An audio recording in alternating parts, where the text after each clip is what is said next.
우리는 계속해서 성령께서 우리를 영적으로 성숙해 나가시는 그러한 말씀들을 계속 듣고 있습니다.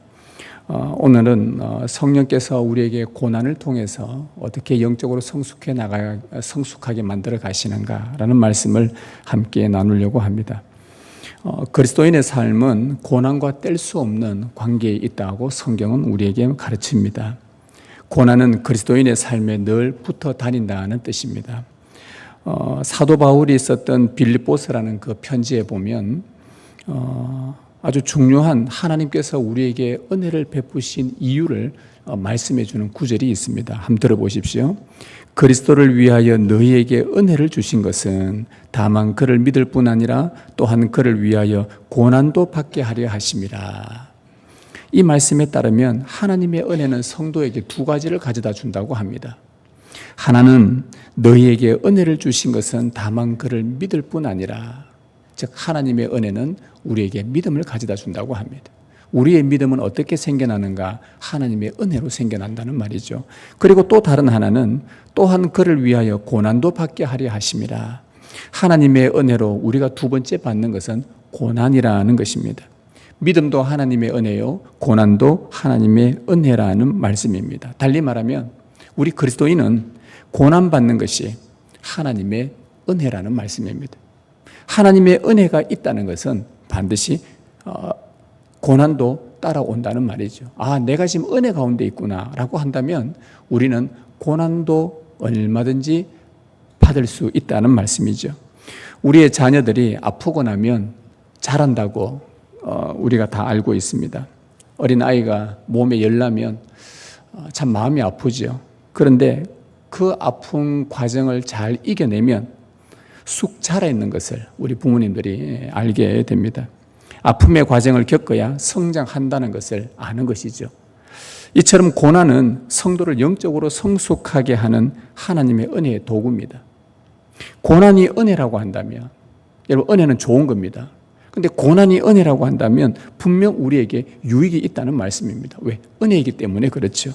성령님은 고난을 통해서 그리스도인들이 하나님의 은혜를 깨닫고 하나님의 뜻도 발견하고 그래서 영적으로 성숙하게 만들어 가시는 분, 이분이 바로 성령님이십니다.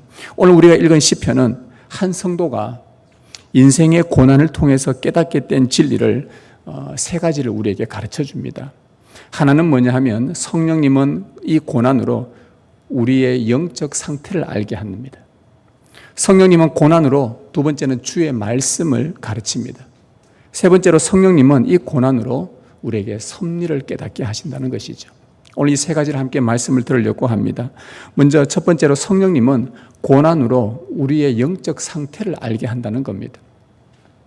67절 말씀에 보시면 고난 당하기 전에는 내가 그릇 행하였더니 이제는 주의 말씀을 지키나이다 라고 합니다.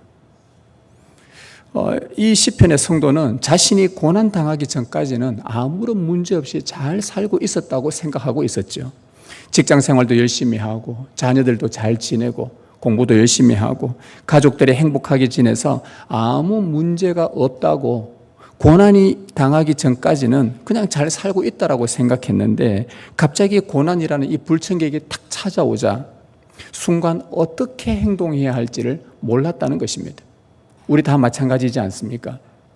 그냥 평소 때는 아무 문제 없이 잘 살아가다가 갑자기 고난이라는 것이 내 아이에게, 우리 가정에게, 우리 자녀에게 툭 다가오면 머리가 하얘집니다. 이거 어떻게 하나? 이거 어떻게 해결해야 되지? 그래서 이 시인도 나름 자신이 할 수 있는 것들을 한번 해봅니다. 사람들의 도움도 구해보고 기도도 부탁해보고 사방팔방 뛰어다니면서 이 고난을 해결해 보려고 합니다.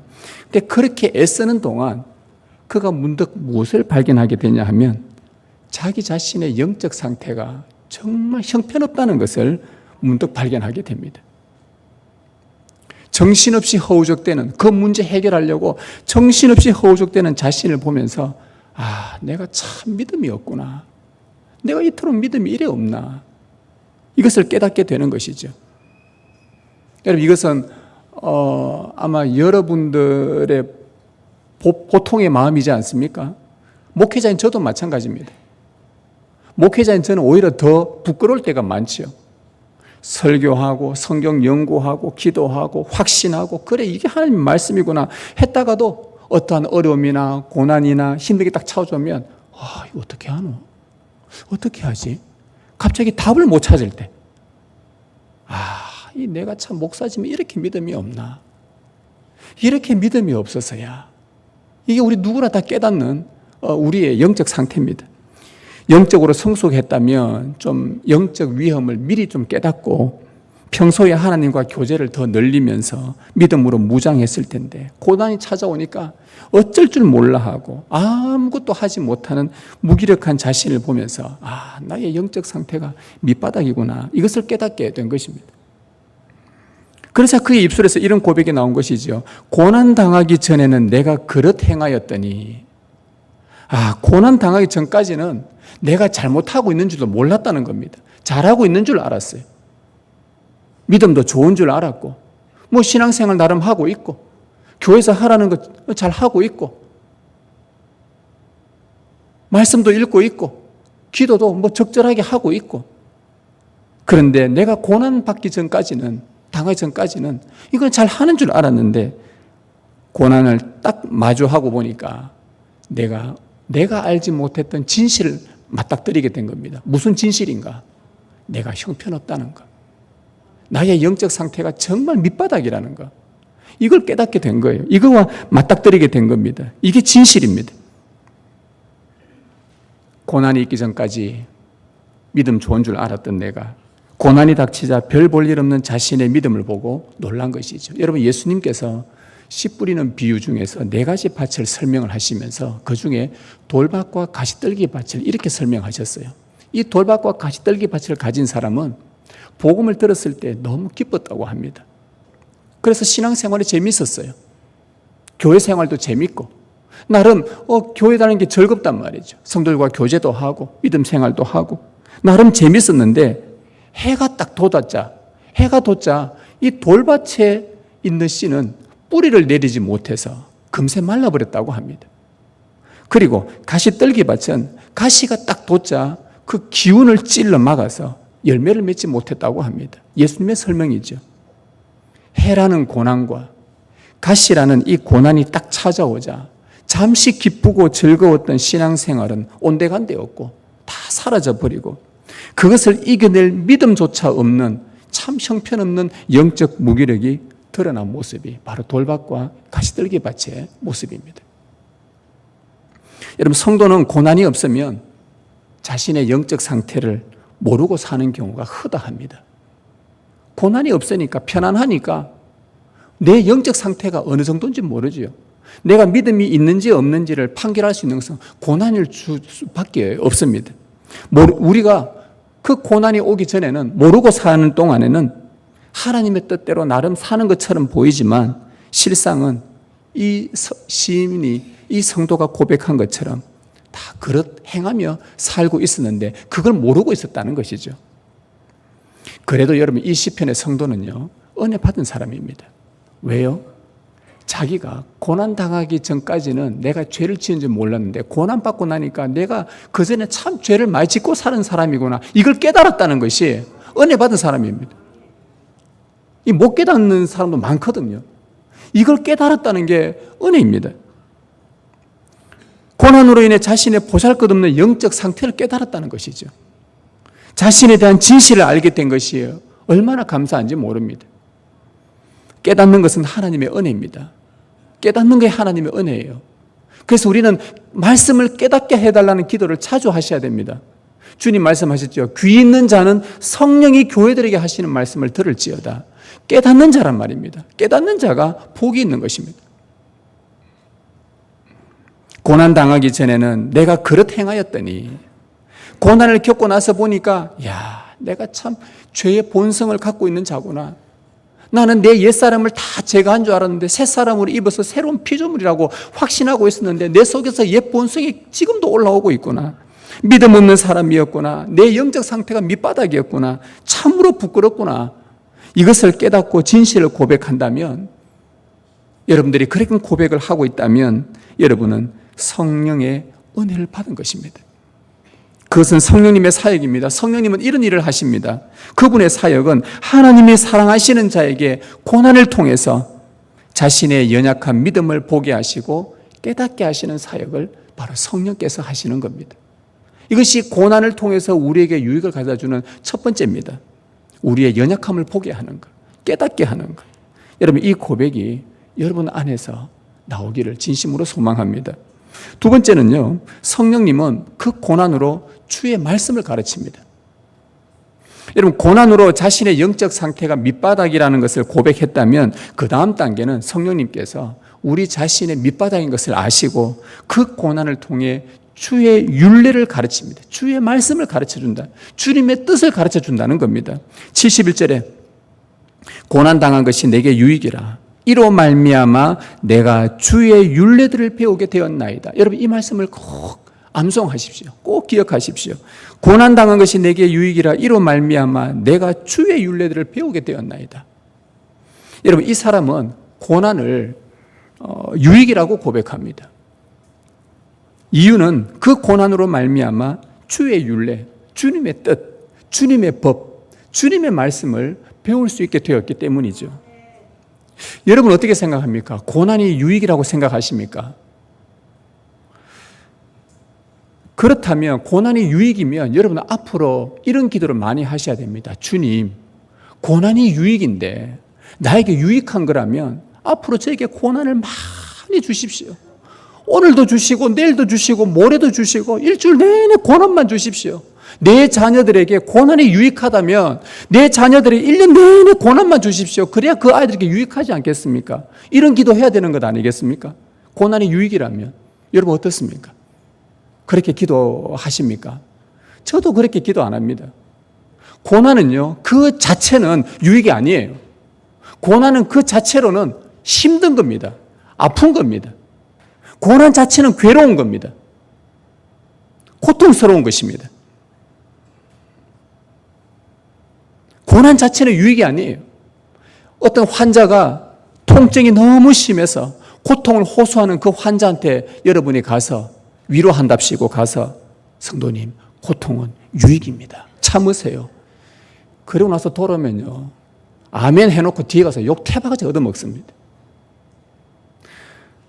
그 환자는 말할 수 없는 통증으로 너무 아프고 고통스러운데 그에게 고통이 어떻게 유익입니까? 성경도 이렇게 말해요. 히브리서 기자는 한번 들어보십시오. 히브리서 12장에 이런 말씀이 있습니다. 징계가 당시에는 즐거워 보이지 않고 슬퍼 보이나. 징계가요, 주님의 징계, 고통, 고난은 당시에는 즐거워 보이지도 않고 슬퍼 보인다고 했습니다. 징계든 징계로 찾아오는 고난이든 그것 자체는 즐겁지 않습니다. 아픕니다. 괴롭습니다. 슬픕니다. 성경도 그렇게 말합니다. 여러분, 이 시편이 이 저자가 말하는 바는 뭐냐? 고난 자체가 좋은 것이라고 말한 것이 아니라 그 고난을 통해서 하나님의 말씀을 배울 수 있고 깨달을 수 있게 된 것이 유익이라고 말하는 겁니다. 여러분, 고난 자체는 힘들지만 고난으로 말미암아 주님께서 나에게 뭐라고 말씀하시는지 그 교훈을 배웠다면 그걸로 유익이라는 거예요.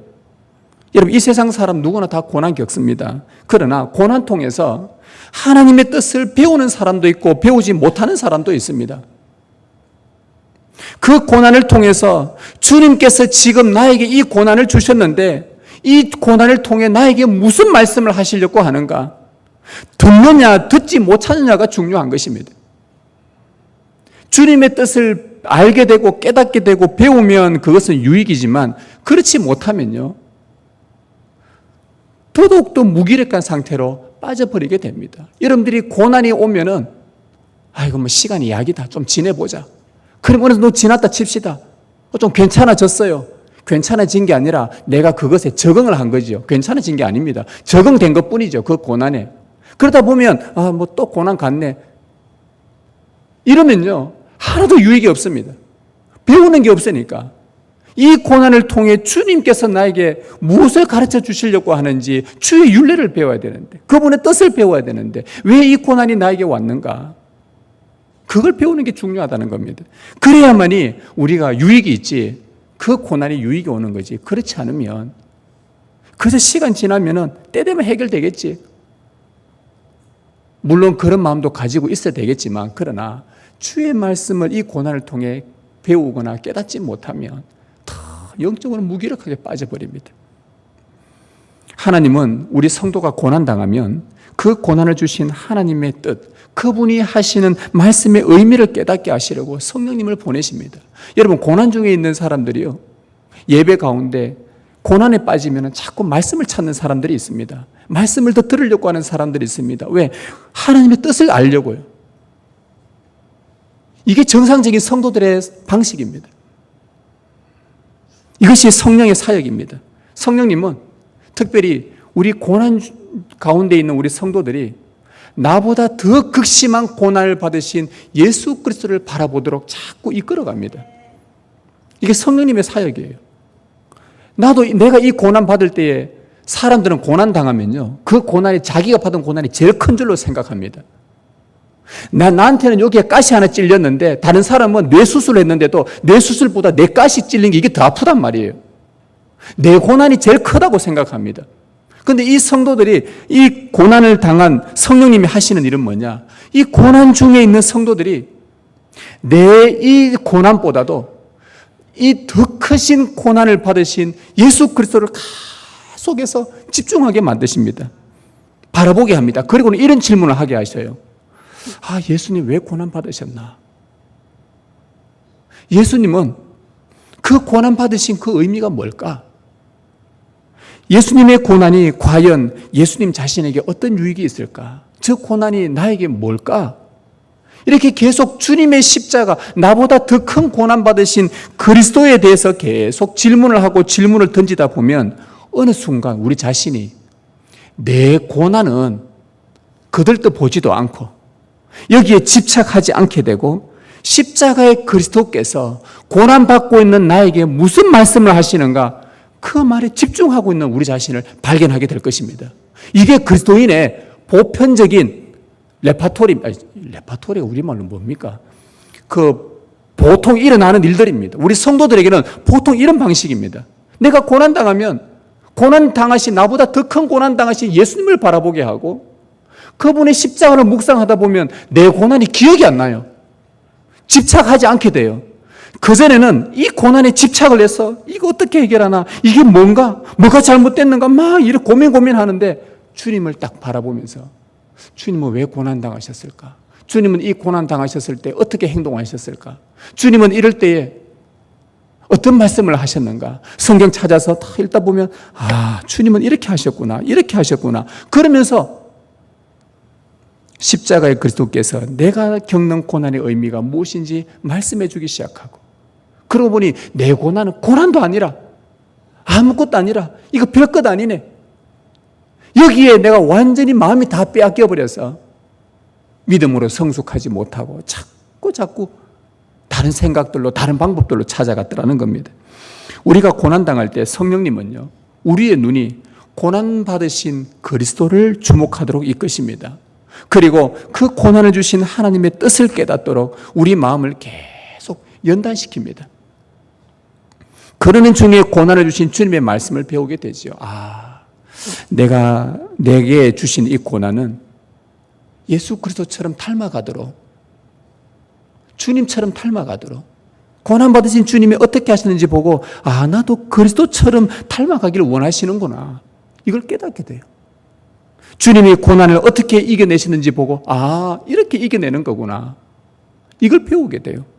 그리고 아, 지금 나처럼 저 고난당한 다른 성도들을 보고 기도하고 위로할 수 있도록 주님께서 나에게 이렇게 하라고 하시는구나, 이렇게 깨닫게 되는 겁니다. 이 진리를 깨달을 때에 이것이 고난을 통해 배우는 주님의 말씀입니다.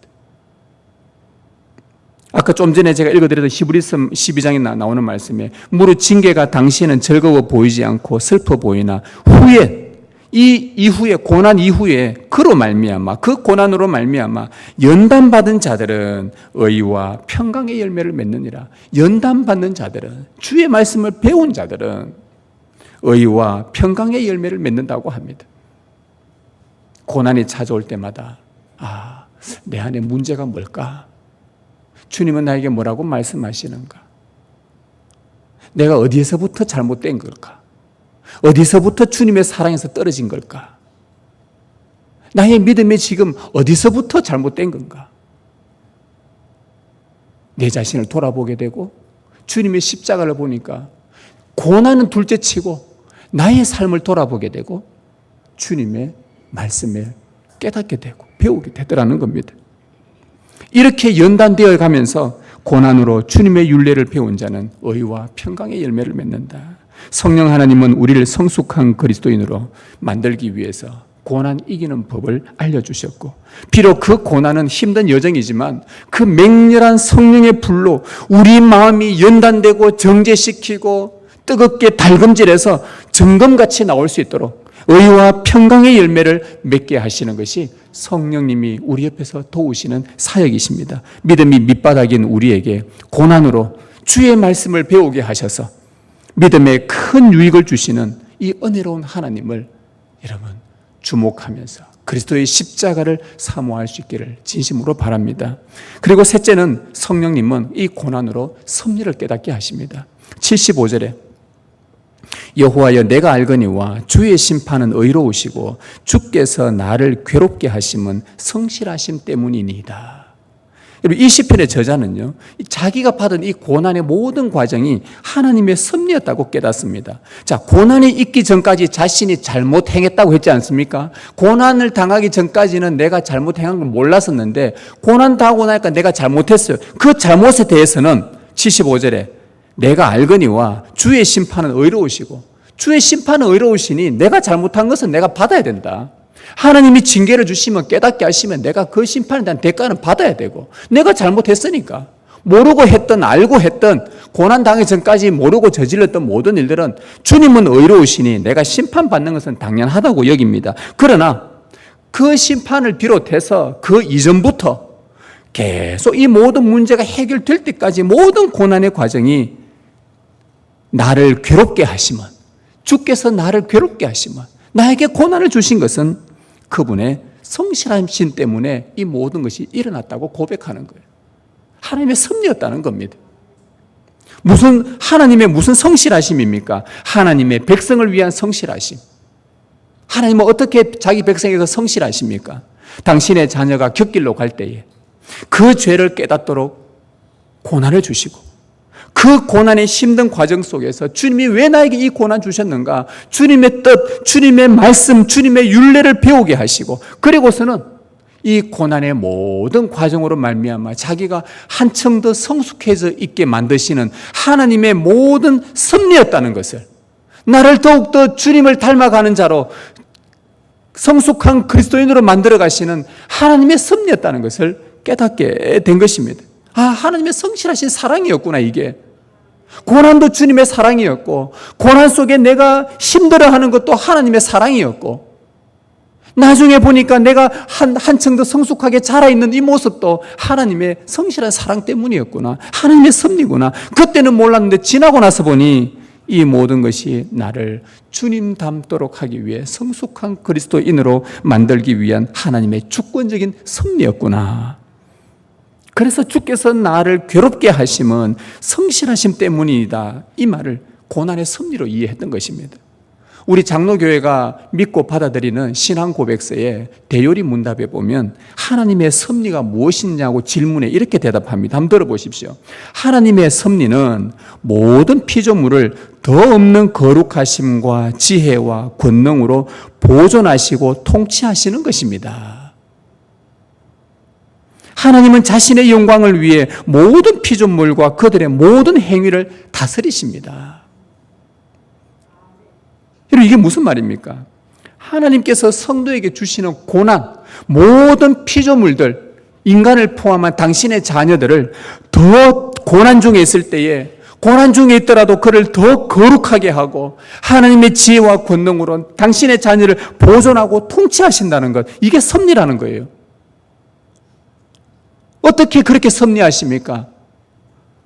우리에게 다가온 이 고난의 의미를 깨닫도록 하나님의 거룩한 지혜와 권능으로 우리 당신의 자녀를 계속 보호해 나가신다는 겁니다.